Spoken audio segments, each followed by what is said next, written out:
Hi everyone, ಶುಭೋದಯ. ಇವತ್ತಿನ mini ಬ್ಲಾಗ್ಗೆ ಸ್ವಾಗತ. ನನ್ನ ದಿನ ಶುರುವಾಗೋದು 1 ಕಪ್ಪು ಬಿಸಿ ಬಿಸಿ ಟೀಯಿಂದ.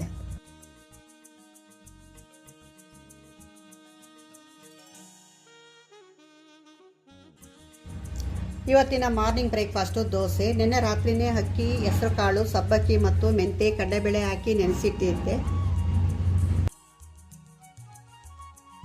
ನಂತರ ಬೆಳಗ್ಗೆ ಇದನ್ನು ನೈಸಾಗಿ ರುಬ್ಬಿ ಸಾಲ್ಟ್ ಸೇರಿಸಿಕೊಂಡು ಇನ್ಸ್ಟೆಂಟ್ ಆಗಿ ದೋಸೆ ಮಾಡ್ತಾ ಇದ್ದೀನಿ. ಇದು ತುಂಬ ಹೆಲ್ದಿ ಮತ್ತು ಟೇಸ್ಟ್ ಕೂಡ.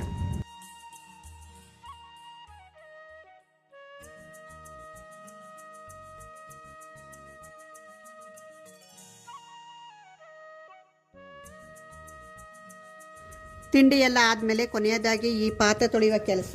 ಇದು ಮುಗಿದರೆ ಅಡುಗೆ ಮನೆ ಕ್ಲೀನ್. ಇವತ್ತಿನ ಪುಟ್ಟ ಬ್ಲಾಗ್ ಇಷ್ಟ ಆದರೆ ಲೈಕ್ ಮಾಡಿ. ನಾಳೆ ಸಿಗೋಣ. ಬಾಯ್.